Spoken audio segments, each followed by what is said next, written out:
Hello, it's me, Matt, Glasshammer Matt, from Command Protocols, and I'm doing a bit of a solo adventure today. I'm just going to be talking about, as it's been requested a bit, some of the deployment things that I did with my Manchester list, some tricks you can do in Awakened, tips on how to utilize your warriors to the fullest, things to look out for. I'm going to go through a couple of things just to make you basically be able to play with the best kind of thoughts in mind. I'm really terrible with words. It's been a long day, but yeah, I'm going to show you on TTS. We're going to get it up here, and I'm going to sort it out. Come on now, come on now. We can do this together. Well, that's apparently going to work like that, and we're just not going to see my face because it's. Come on, swap over. Absolutely terrible when I'm not with Andy. Let me grab that. There we go. Look at that. Okay. We did it. So, this was my list that I took. I'm just loaded up UKTC map. This is Search and Destroy. This is round 3. And let me just get the right one up. It is that one. So, because it's hidden supplies, so there's an extra objective in the middle. And this was the round that I played against Votan, and it's a good example of what to do when you're playing against something that can kill the warriors, because it's a completely different game when you're playing against an army that can't versus an army that can, especially if it's an army that can while shooting. A lot of mistakes I see people make when they're trying to play warriors or wraiths, and as a newer Necron player, is they will just shove the unit out and be like, "Yeah, you won't kill this unit." Wraiths especially, they're like, "Yeah, I'm just going to put it in the middle, not even think about what your opponent can do," and then it just dies, and then you feel really horrible because you think it should survive. So to quickly run through my list of what I took. Let me zoom in a little bit. I took 3 Scorpeth Lords. One of them has the Feel No Pain, and it doesn't really matter which one it is for this demonstration. It's that fella. He's got 4 at Feel No Pain. He is very, very difficult to kill. Zeraz, who is also extremely difficult to kill because he is got higher toughness. He's got more wounds. He's got a 2-up save base, and he is lone up as well when he's within 3 inches of another Necron model. I've got 2 lots of Scorpeths that just either go with the Lords if you're against vehicles, or I usually just run them by themselves. I'll just have all of these running by themselves unless I'm on Purge, because if you don't need the lethals, then I don't really care about having +1 to hit. Like, even though it does make the Scorpeth Lord slightly better, but sometimes on these boards you want to be able to just send like 6 OC out without having a Lord attached. Because the Lord, if you're against something like Eldar, where they've got Dire Avengers and Azraman, and he's doing flat 3 dev wounds, he will kill all the Scorpus and the Lord by himself in one shooting activation. So at least then that doesn't happen. But you've got to kind of see what you think. The matchup depends basically, but a lot of the time I'll have them separately because then they just do actions and roam around by themselves and then don't die because they're toughness 7 wounds. Then I've got the Emetic Destroyer brick. Unsure. I mean, it's so good. It is really, really good. It helps in the mirror if they have warriors. It answers a lot of problems that we don't really have answers for. Unsure if I want to keep it, but I think this list is probably as balanced as I'm going to get it. 5 flayed ones because they are literally just one of the best units in the codex. I don't think I've made a list without flayed ones in 10th edition. Like, they are absolutely incredibly good. Reanimator, because he sits with the warriors. This is all the warrior package. Oricon and a translocation shroud overlord with stealth. This basically is just like the warrior package. It's about 500 points in total, I think. 115 200, 290,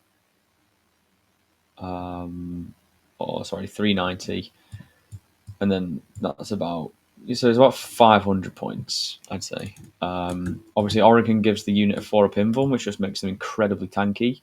It just swings the. It means that instead of it being, if a Chronomancer's in the squad, instead of it being -1 to be hit, and you're just always saving on a 4-up, which is just incredible especially against combat armies and stuff, where just guarantee. Well, it doesn't guarantee, but it means that 50% of the stuff that is attacking into you isn't going to do anything.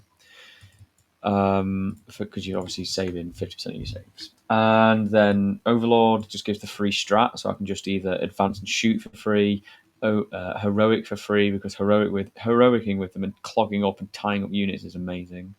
Res for free, obviously res is the main one. Extra AP and strength, reroll shots, but that's not really going to come up because you're not really going to be within 6 inches very often. And he's actually not bad in combat as well, and he lets you auto advance 6, so it just gets you on those objectives first turn guaranteed.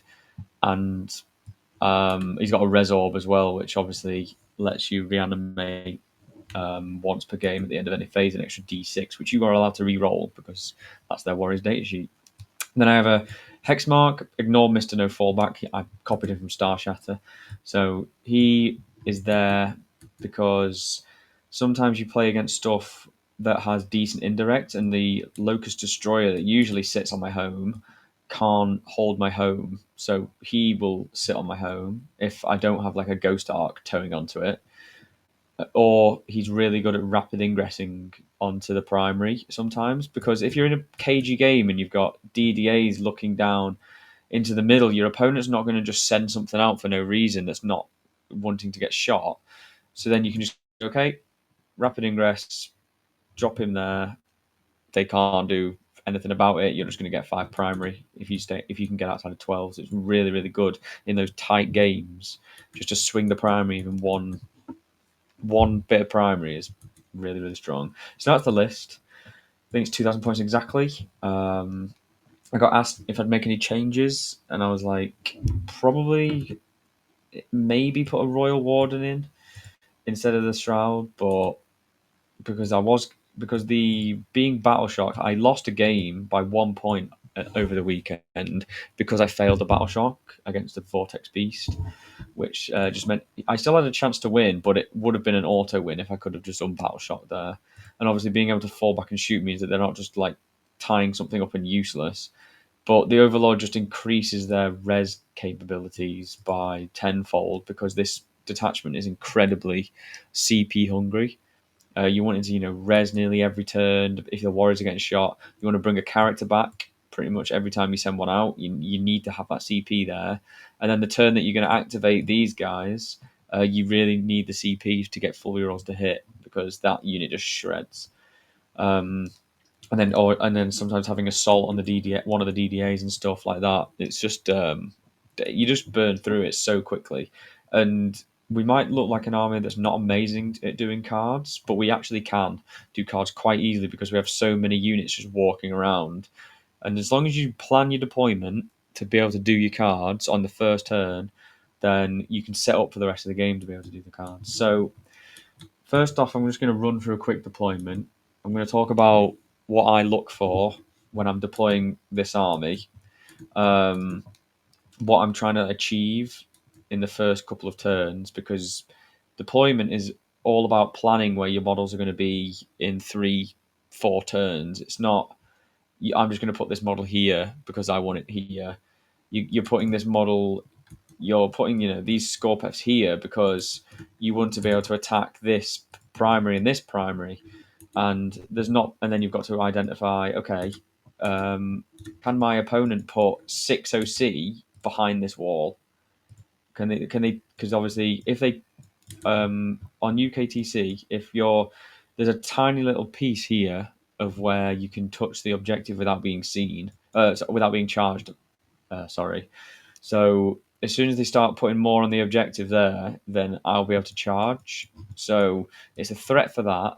And then also at some point, if you're right up against the wall after deployment, and there's not much that you're afraid of, you can just go 1 inch advance, so you don't even need to roll anything respectable, and then you can just steal it off them. And sometimes just stealing the primary without even fighting can swing games, because it's for every 0.5 primary they're not getting and you are getting, that's basically 10 points difference.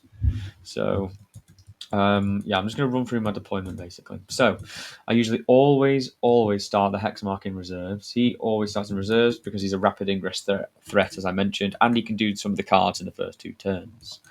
And then we'll say, for example, in this game that I started the Scorpeth Lords in the squads. So my first drop is pretty much just going to be this guy, and he's going to drop here, not on the objective, not on the terrain, and depending on what I'm playing against, because if I'm playing against, say we're against something that's shooty, we're going to say mixed arms, so this firing line is absolutely terrible. Sometimes you can put a DDA back here, but as Awakened, we're quite slow, so it's a very inactive spot to put the DDA. So I just put this Locust Destroyer there, because then he can just move on their first turn. Or I just put him like here and then have Locust Destroy heavies there, because they can be pulled up, so they don't need to be and they've got 36-inch range, so they can kind of like see a little bit like here and here. So yeah, he's my first drop there. That's usually where he goes. And also you want the drops at first you want to put down are the ones that are not going to reveal anything to your opponent. So obviously something needs to go in the Ghost Ark. So usually I will put Zeraz in the Ghost Ark, but sometimes I've been putting the Scorpeth Lord in there. It basically, the Scorpeth Lord I've been putting in there because it basically gives him 3 inches of movement, pseudo 3 inches of movement extra, because he gets out 3 and then moves 8, so it gives him a bit more movement. And Zera, because the Ghost Ark is like sat all around the warriors, it's quite hard to get Zeraz out, I've found, because his base is huge. You need to leave like a giant spot for his base to get out. Because imagine you've got the Ghost Ark here, Zeraz, and then you've just got warriors all in here, and you've reanimator and stuff. You start losing room. So we'll just say the Scorpeth Lord's in there, because that's usually where I put him. And then first, what I'm looking at is, okay, they're just going to put down some rubbish. If they don't have infiltrators, I'll save the flayed ones to last. If they do have infiltrators, I will put them down first, I should probably mention. I'm usually always just going to put the flayed ones here. They'll not on the objective, because there's no point putting anything on an objective first turn unless you've got sticky. Because if your opponent draws overwhelming force and you've got a guy tagged on here and they've got the ability to charge through, then you're just giving away points for no reason. So I usually start them a bit further back in case I'm against a melee army, because then it forces them to come all the way out here. It's about, I usually do it at about 18 away from the deployment. So a normal 6-inch moving unit can't charge, and a faster moving unit will, if it does charge, won't be able to get back over the wall. So I will be able to shoot into that squad. And then obviously you kind of, if somebody has something that's fast moving, you just make sure that it can't move and see them. And same from this angle, you just kind of make sure that nobody can see you down there. So they go there, usually. I wouldn't really put them there to deny there, because we don't need to do that. It's open. We've got, Scorpeth, which, as I mentioned, are going to be here. So this is where the Scorpeths go, and they can do that job of attacking their expansion. So I usually put them about here.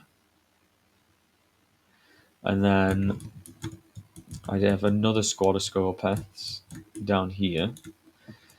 And that they're just able to reinforce this and this. And I usually put the Lords at the front, because they're the ones that want to get in engagement range first, because of their mortal wounds. So something like this. like if they hit a decent advance, and then you could probably put one there because there is there's a line, but it's about there, so you can put them there. If they hit a decent advance turn one, this will be a 4-inch advance. They can hide quite comfortably behind this piece of terrain, like only being able to be seen, from up there. So that's usually where I put them, and then that obviously means that they've still got reach to the middle. And then I'll put Zeraz here. Zeraz goes there because I want him just to be able to move 8 inches on either objective, so he can cleanse. So like I'm basically eyeing up all my cards. So okay, what happens if I draw containment?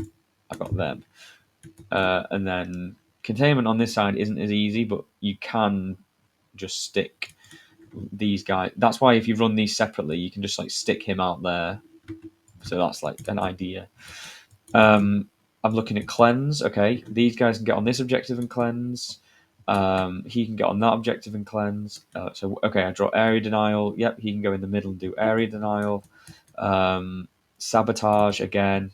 Yep, they can sabotage here because this map's quite terrible for sabotage. So yep, they can sabotage down there. Recover assets, same kind of thing. Homers. So I'm basically just planning for every card that I can draw turn one that's an action for me to be able to complete it. So he goes there because he's the toughest thing, and he's got a feel no pain. And he's the toughest thing, and he's got lone op. So he can just sit there, and then it's like, yep. Like imagine he's there, what, and I'm blocking this. They're having to come so incredibly close, like here, to shoot him because you'll just have warriors all behind this wall if you need to. And then, I'm cutting the line here, so they have to come all the way out to be able to see him. So he goes in the middle basically because he's like the first thing that goes out on the objectives because he is really good at making your opponent overcommit damage because there's just no point even shooting into him. He's as hard to kill as a Catan, and he gets back up. So it's just a waste of time. Your opponent's just best just putting 3 OC in the middle and calling it a day to block to stop you. So then I put the warriors down with the reanimator all around the middle. And so the main thing to look out for here is can my opponent kill the warriors? And obviously the game that I'm replicating here is the game against Votan, where he has the 10 Terminators, which is definitely something that's very good at killing the warriors because it's 10d6 shots plus 40 with potentially sustain 2 because of the strat, because they'll probably judge them, and then the Volkite as well, and it'll just weight a dice. They'll hand you 100 saves, and it's absolute manic for the Warriors. So my opponent made a mistake where, well, I think it was a mistake that he basically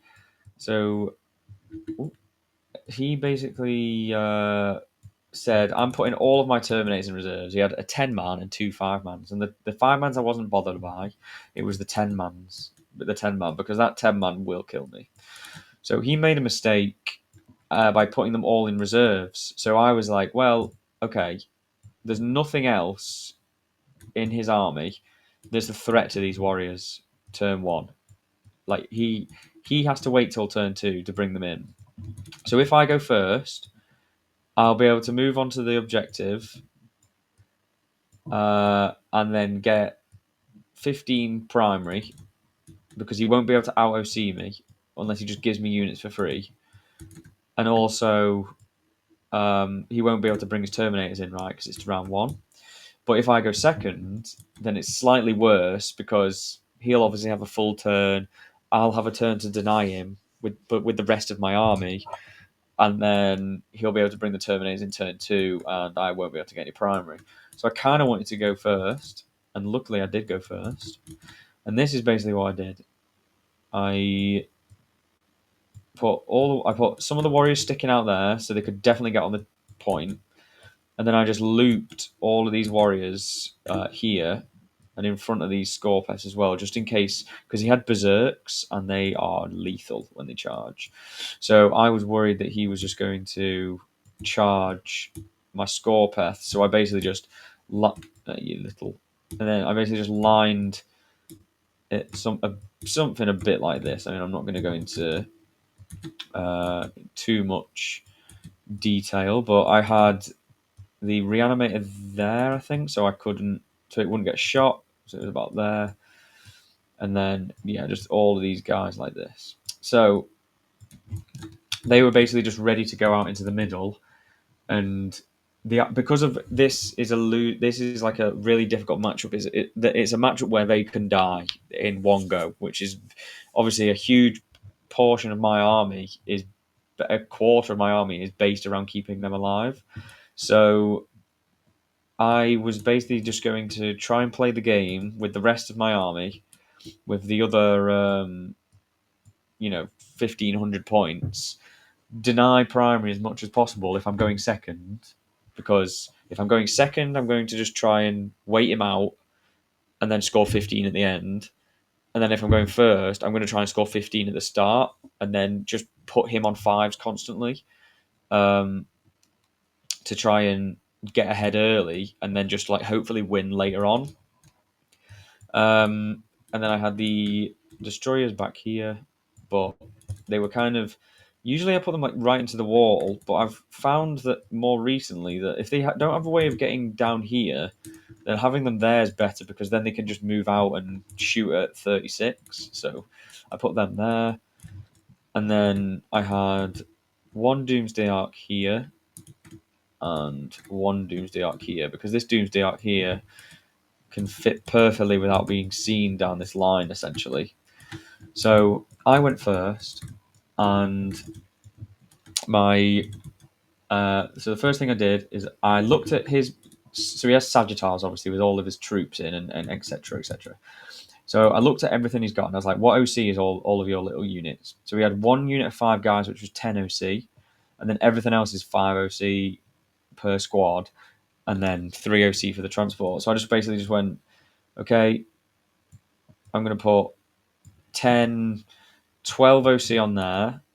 So you have to send not just that 5-man, but you have to send more than that to stop me. And then I strung out. He went on the point there because he's obviously lone up and stuff.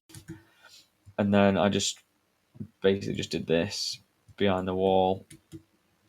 And then these guys went out a bit as well.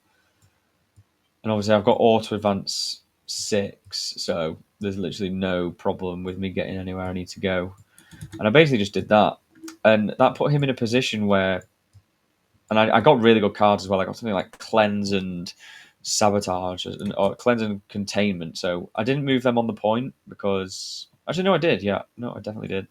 Put them on the point as well, because then he has to answer that as well. So I'm making him. I'm like, okay, I'm getting 15 in the middle, but then you also have to give me something here.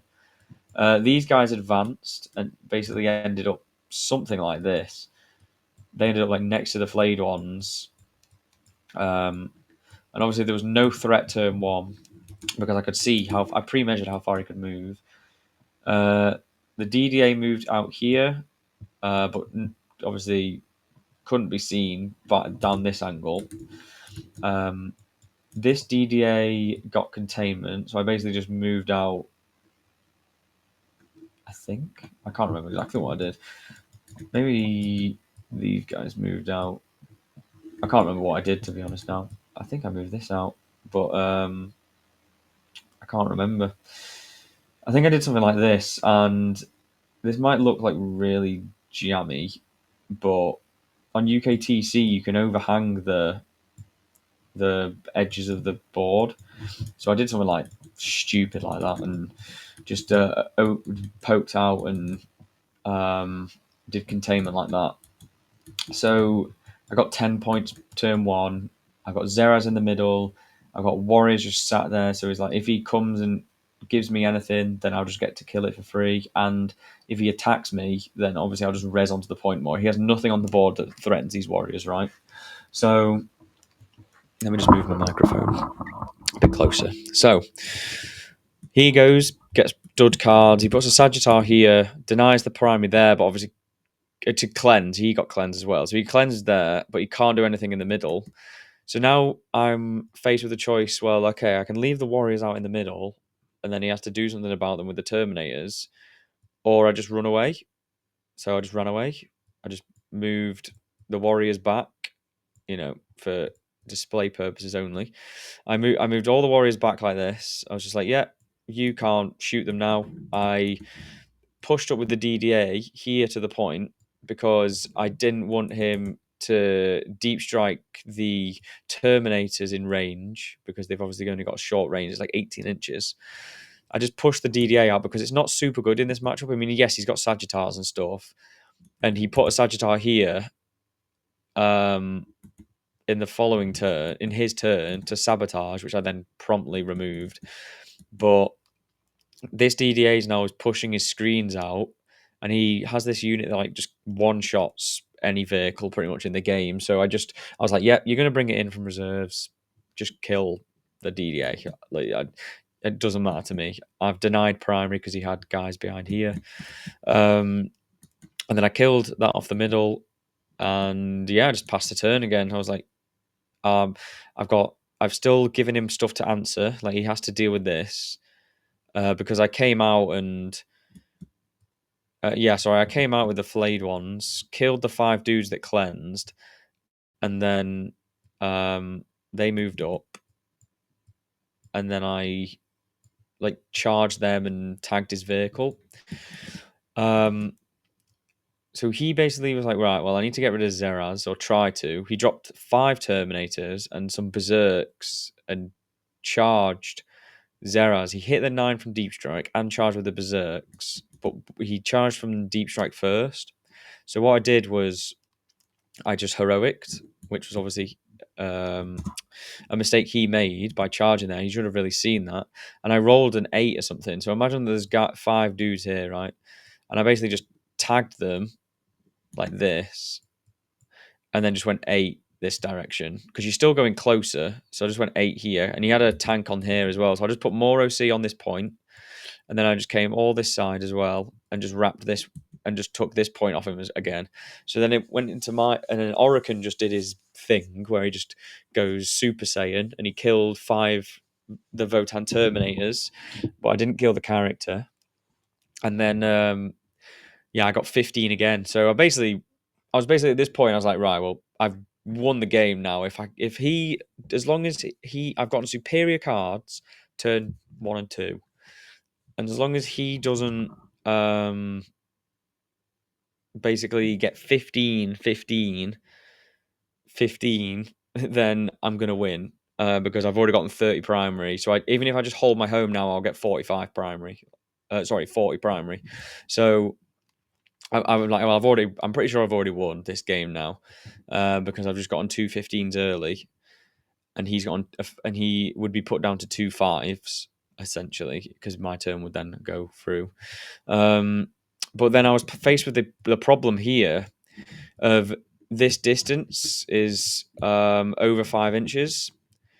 So after I piled in or whatever, and he had 1 tank on, I piled in consolidated, so I was barely on the point, barely, with 2 guys, and then but I had a couple of guys here that couldn't get over. I don't know how many there were.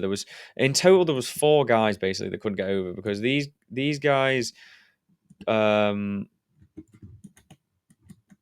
think these guys could get over. I can't recall now. There was 4 guys that couldn't. Anyway, there was 4 guys that couldn't get over, and he had 1 character I was in combat with, and obviously I can't fall back further than 5 inches. But he still had the Terminators in the sky, and I really didn't want him to just shoot these warriors for free, because he'll just kill them, and then it can swing the game. So then I was thinking to myself, and I basically had this stroke of genius where I just chose to deliberately, and he had models here as well, Berserks, that were still alive. I basically chose to deliberately fall back through the berserks with 10 of the warriors. Obviously, this is just a demonstration. It's not actually how the models were placed or anything, or how many models were out there. So I basically just, and the way that the Desperate Escape works, it's a choice that you can move through your opponent's models. But if you do, for each model in your unit that moved through an enemy model, you roll a dice, and on a 1 or a 2, a model in the unit dies. So it's not the model that moved over the model, it's just a model in the unit dies if a model moved over it. So I just did that. I was just like, right, I need 4 guys to die. I'm just going to roll 10 dice and hopefully get 4 1s and 2s, and I did. I got exactly 4 1s and 2s. So I just pulled the 4 guys that couldn't get back behind the wall, and then, well, there goes Zeras, and then just fell back behind the wall like that, and it was absolutely beautiful. And he couldn't shoot me again. I just put that died, obviously a horrible, horrible death. And then I just dropped the hex mark in so he couldn't land any Terminators here, so he couldn't get this angle again. So and I'll make a long story short, he just couldn't catch up after that. But that's basically the kind of thing that you need to watch out for. Is if you go first and you can see on your opponent's board that they do have something, but it can't shoot the warriors first turn, or it's it's not going to get to the middle, or stuff like that. Then you can go forward, just disrespect them first turn, and then go back. And that's exactly what I did. I just went forward, back, and then I had to do something about Zeraz. The best thing he could have done is just drive a Sagittar on there and just left it, and then done something here, and then there, and then I would have had a 5, so it would have made it a lot closer. But because he charged, it basically lost him the game. But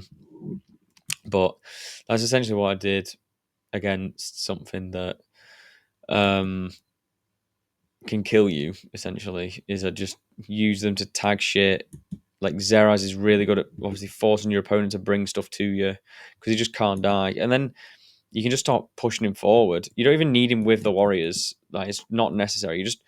You can just stop tagging stuff, push him forward, and he's just impossible to kill. Absolute nightmare. I had a absolute hero flayed one that was survived 2 Sagittars shooting. After all this stuff happened, I rezzed one here. It was something like this, and then I just moved it into my opponent, touching my opponent's deployment zone, and then that scored me Locus, which was really funny because then he ended up screening the Terminators on there on turn 3, so he couldn't drop down here. So yeah, that was my game 3 against a lovely, lovely opponent, and it was just so funny. All of the stuff that I did to basically not kill him and kill myself to win the game. So I did another play where there was a Sagittar here, and he had 5 Berserks inside, and then he had 1 OC on this point because he had some guys behind the wall, and I basically charged out, and the Sagittar was I was scared I was going to one shot it. I'm not 100% certain if his mortals is by choice or not. No, it's not by choice. So I basically charged in like this, and I couldn't base anymore. So then he went this way because it was closer. I stole that point off him. I stole this point off him because obviously these weren't there.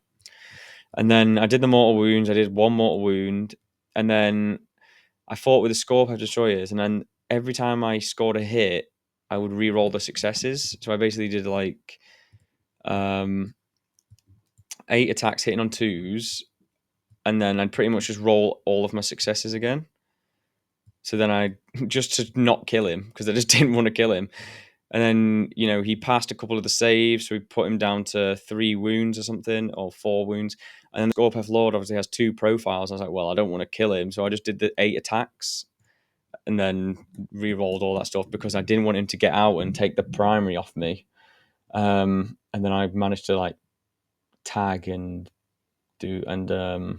steal that one as well at the same time. So So yeah, that was basically what I did there. I just wanted to show it off a little bit. I'm also gonna show a couple of tricks you can do with the warriors.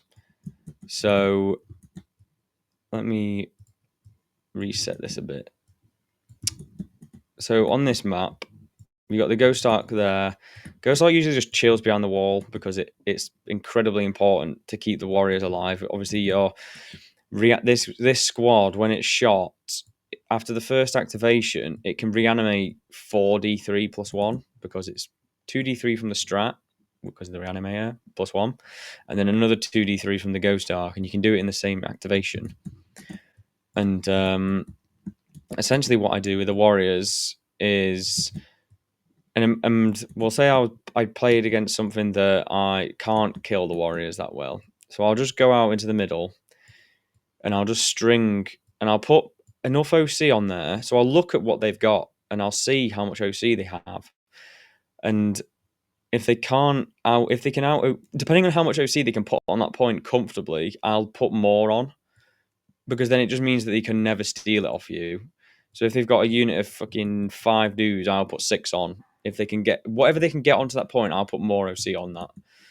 And then you just string out like one at a time. So I'll show you what I did against Custodes, and it's a bit of it's the same deployment, but different objectives. And these are slightly rotated. So what I did against Custodes is I can't out OC him very easily. So, and I don't want to commit too many warriors to one spot because they can just shoot and kill you. So I had a Ghost Ark here this time because I wanted to just steal his expansion, because my expansion is completely in the open. So when he sends a unit there, I can just shoot down there with DDAs, but his expansion is closed off. So I don't want him putting models behind here to stop me from shooting him. And then he also gets to it's a good staging point for him. So that's basically what I'm trying to see. So I basically had warriors like this, and this might look really weird, but because also something you need to watch out for as Awakened Dynasty is you do not want to reveal these characters. You do not want them to be I'm just going to leave it like that because it's 2 inches. You don't want them to be seen, because if they get precisioned out and die, the unit will just die. Like, that is it. The unit is dead. It is gone. So this is essentially what I did on my first turn. I went second. He didn't really do much. And then I just went like this and just moved these warriors out. And then these bloody Nora. And then these warriors were like sort of like this. And then I had a reanimator here. Ghost Ark was like right here. And then I had like a DD8 here as well. Kind of like a funny angle. I can't remember exactly how it was, but I think he might have been back there and that was there, something like that. Something like that.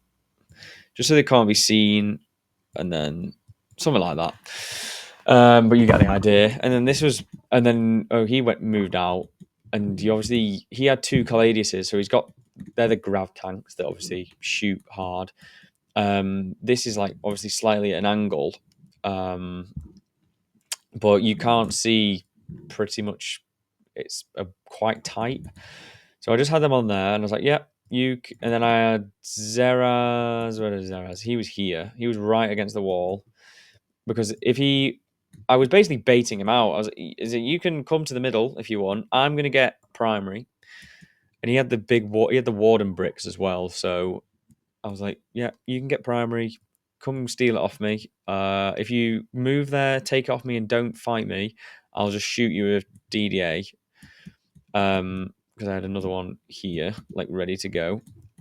And if you do charge me, obviously I didn't tell him this, but I can just heroic Zeraz, and potentially kill some in combat. So because he's got damage 3, so it's really good. And then I've strung out like this because if he charges me with 2 warden bricks, so let's imagine that this is a warden brick. He charges 1 here and 1 here.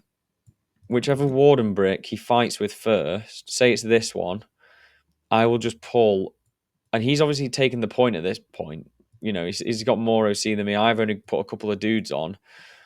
If he does that, I will just remove all of the warriors that are even close to the other squad, and then I'll use the strat and I'll reanimate them all here. So you're basically like making sure they only ever get one activation, but they're committing twice as much. So then they've just got like 2 squads sat in the open. I've still taken one of the primary, and I've not lost anything. So that's like something good to do, is by against some combat armies that can't kill the unit in one go, like Grey Knights, maybe some Space Marine builds, depending on what it is, stuff like that. There's only a select few armies that can actually kill the full squad, really. So yeah, you just string out in two places like this, and then you pull away. So another trick to do. So imagine, for display purposes only, these warriors are all 2 inches apart, and you lose. But imagine you lose quite a lot, but you want to keep, and you're not fighting against custodies. You're fighting against something that's a bit less brutal. You've lost quite a lot of models though, and it's obviously, imagine it's only one set of combat. So here, but this one squad does a lot of damage. So imagine you lose 12 guys, right, or something like that. So what you can do is you can start pulling the ones that don't matter as much. So, you know, all the ones where coherency isn't a big deal, etc. You know, you start pulling away like that, and then you know, say that, for example, whatever, and then they're obviously still close. So, but now, you know, we've pulled 4 away, but because we're quite strung out, we want to keep everybody on the primary still. And obviously, bearing in mind, if you're in combat, you will get a consolidate and a pile-in consolidate to correct your coherency. So what you can start doing is you can pull every other Necron. So the one in the middle of 2, this one in the middle of 2, this one in the middle of 2, this one in the middle of 2, this one in the middle of 2, and this one in the middle of 2. So you've broken coherency everywhere. But when you reanimate, say we get 6 back, you can then start going, okay, he's now within 2 of 2. He's 2 of that guy, 2 of that guy. Obviously, you get the idea. Okay, we put this guy back. He's now 2 of 2, 2 of 2. Put this guy back. He's 2 of 2, 2 of 2. Same again, and same again, and same again. And you've retained your structure still, but you didn't have to pull away from the objective or anything like that, or pull out of combat or anything. Obviously, you don't want to do this all the time. Sometimes you do want to pull out of combat, but it's just like a really, really good trick to have for your warriors to keep your chain going, as long as you don't lose too many models. But being spread out in 4 different directions, which I basically am, because this is going slightly this way, does really thin you out a bit. So you just need to kind of not do that as much, because it is risky. You've got to like start putting stuff on this point, or you'll have to, if you lose too many, you'll have to just give one of them up. Another trick is, imagine this squad is another bunch of custodian guard or whatever. I'll just chuck these in and around here. So one thing that people don't think about is, what if I deliberately want to fail a save? What if I want to die? Everybody always automatically, when they're taking saves, is like, oh, I'm going to go to the best save I've got. But with this trick is, you can deliberately take your worst save to guarantee to die, which will benefit you in the long run. So these guys shoot all their ballers. They're probably thinking, well, you're just going to pass on your 4 up inborn.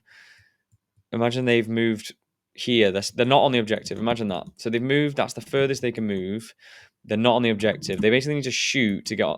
They're going to. they're thinking like, well, I'm not going to kill you in combat. You're not going to pull off the objective. Like the charge is still respectable. So I don't know which would be better if I don't think that many good players would actually shoot if they're ever going to charge, especially if it's strung out. But sometimes it can come up, and you could even say that they are on the point, but not enough OC to take it anyway. That's probably the best scenario, right? They've got a bit on the point, but not enough to take it off you.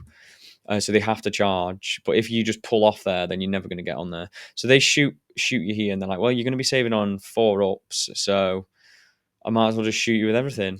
Imagine they hand you 8 saves. Well, so what you do is you wait for them to shoot, and then you go, okay, I'm going to go to ground. And they're like, well, why? Like maybe, they're thinking you probably to get cover, so your armor saves better. So then you're on a 3-up armor or whatever, as long as it doesn't have AP and his Zeraz is not nearby. And then, but you're actually thinking, well, no, I'm just going to take my 6-up invuln. So they've handed you 8 saves. Okay, I'm going to take my 8 6-up invulnerable saves. I lose 6 guys. Okay, that's all that squad gone.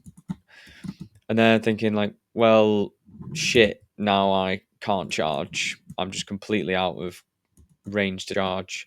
And that point was always going to be taken off you. Like in this scenario, that point was always going to be taken off you. There's no point trying to keep these models alive in the long run when they'll come back and you won't get charged and you won't lose nearly the whole squad because of the charge. So you can choose to take your worst save because you want to die. So another example, I played a game against a friend of mine in a practice game, and I had a DDA right outside of my home. Obviously, it wasn't this map or anything like that, but it was right outside my home like this. And he had Gene Stealers, and he charged up, moved up, and he was right next to the DDA. And he's like, I'm going to charge the DDA, and I'm going to kill it in combat. I'm going to wrap around with the charge. I'm going to kill it in combat and consolidate onto your home and take your home. But then he had a Tyrannofex with a rupture cannon aimed at it as well. And he's like, I'm going to shoot at the DDA to soften it up, just to guarantee that I kill. Because on average, the DDA will live against a Tyrannofex because it's got a 4-up invuln. So it essentially just, on a 50% chance, it will just deny one of those damage rolls. So he shot at it, and he's hitting on 3s, and he hit once, but he CP re-rolled one of them and hit twice, and he's wounding on 2s, and he's like, you've got 2 4-up invulns. I was like, I'm just going to take it on my armor save, which I don't get because it's AP4 and I wasn't in cover. So I just died because it's min 14 damage, and that's how many wounds I have. And then he just had 10 Gene Seals and a Broodlord stuck in the open that couldn't do anything. And he was like, oh, and he just lost. So I already knew that vehicle was going to die when he charged it, and he was going to take my home off me. So basically, just by killing it automatically, he didn't get to take my home, and he lost his whole squad as well, which might not have happened if he charged onto my home. So it just ended up in a really positive play. And that's something you can do with the Warriors, is that you can just kill them on purpose by choosing to take your to take your armor save as well against high AP combat attacks if you just need X amount to die. So obviously another trick as well is that your opponent has to attack you in combat, right? So if you're stuck in combat with somebody and you kind of want to res to get on, like, but they've not killed anything, you've got no warriors dead, they've taken the point off you, and you're just like, oh shit. But say they've got a really good combat unit here. I'm going to sneeze one moment.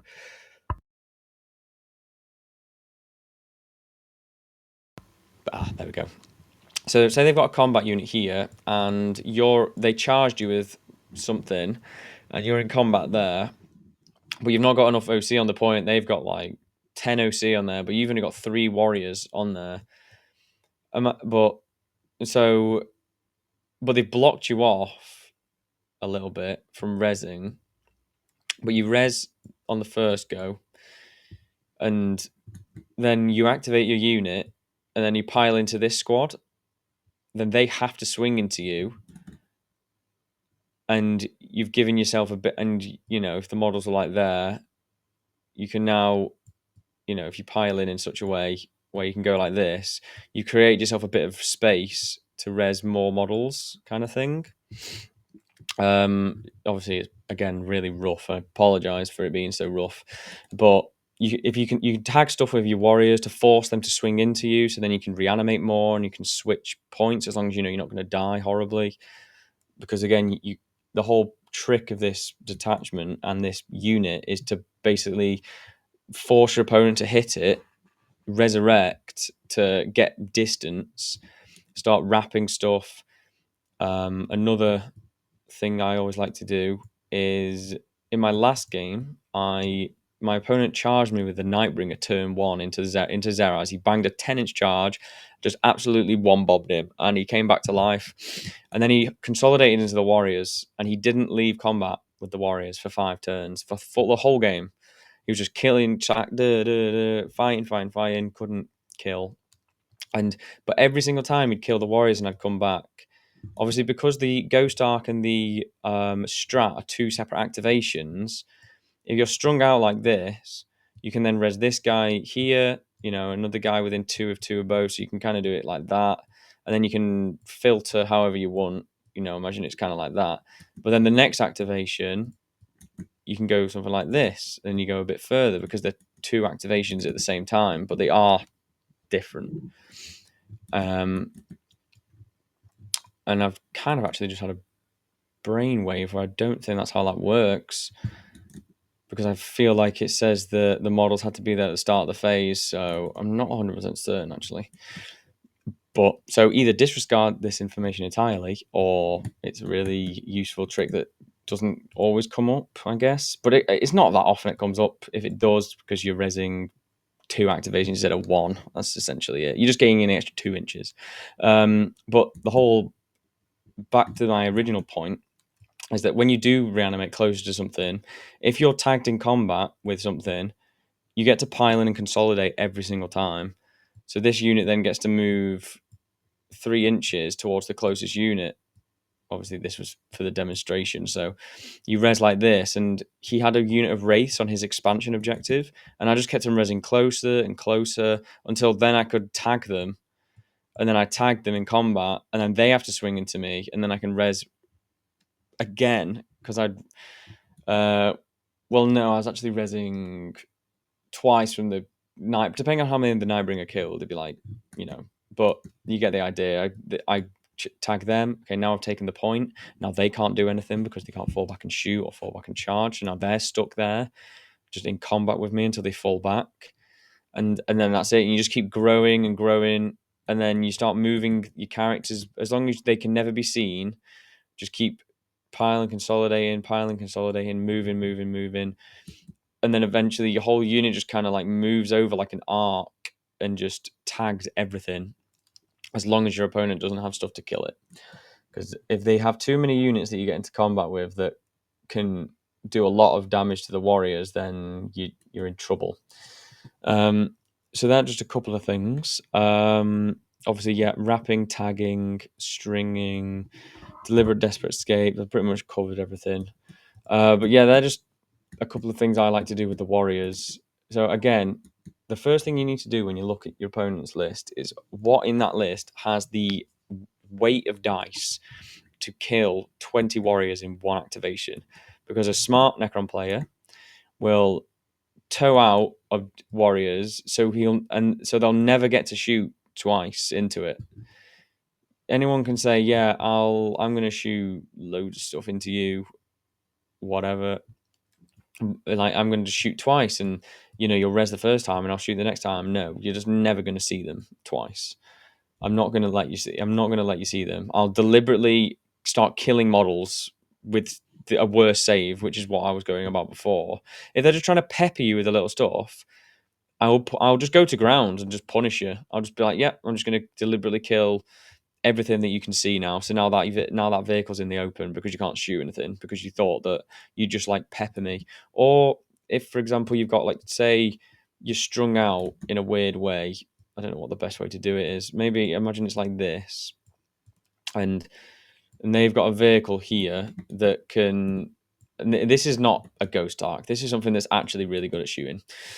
And then you've got quite a lot of warriors that go this side. But imagine that's a gladiator reaper or something that really shoots hard. And then, but it can only see these 2 warriors. And your opponent's just going to be like, okay, I'm going to shoot the unit that can see here. A couple of normal guys, because it's like, well, he's just going to pull this side, and then he's just going to have like these guys left, and he's going to res. Well, no, as soon as he shoots me with whatever he shoots, if this is a bigger threat, I'll just pull these guys immediately out of coherency. That breaks coherency. Obviously, you'd probably want to string it a bit better, so you've got like a lot more in a smaller string. You do want a lot of 3s. I'm just going to pull coherency here. I'm just going to pull the 2 models he can see. And he's like, well, they're going to die. Those 5 guys now that you've left. Well, it's better than you killing 10, killing 10 more. So it's just manipulating that and doing all that kind of stuff. And stuff I've done in the past as well. Towards the end of the game, if your opponent's like still putting a lot into the warriors and it's doing a lot of damage, but you really need them to survive on this point, basically. Like, they have to be on that point, but you just don't have enough models to string all the way out because they're just dying too quick. You can start pulling from your characters, and you can just pull all this, and like, so then you've just got 2 characters left on their own with a ghost arc, and then at the end of the shooting activation, you've broken coherency now. It's doomed pretty much. So what I would do is then you use the ghost arc because it's still within 3 inches of the unit.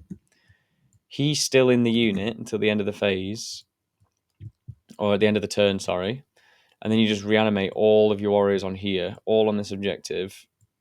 Like, use both the strats as much as possible. And this is something you really only want to do in a very desperate attempt, because you want to put as many models here as possible, and then at the end of the turn they'll die to coherency, because you can pull characters for coherency, so they'll just die. But you were still able to reanimate even though you weren't in coherency there, and you were able to put them in to coherency there. So just another trick that I've done before, but I think that's about it. I don't know if there's anything else. Boom. I don't know if there's anything else anybody wants to see, anything for me to talk about. If you want me to do another video like this, I've enjoyed talking about it. Just some stuff that I do in my games. Just let us know if there's anything that anybody wants to see. And I'll try my best to do it, because I do enjoy doing these like kind of solo form content. As much as Andy likes us doing the podcast together, I do like having a bit of a chin wag, and it gives me a bit of an excuse to be able to just talk constantly. Because I do feel bad when I start going off in the podcast. So yeah, just let me know, anybody, and thank you for watching. And just like, subscribe, comment, all that goodness, and catch us next time. All right. See you later.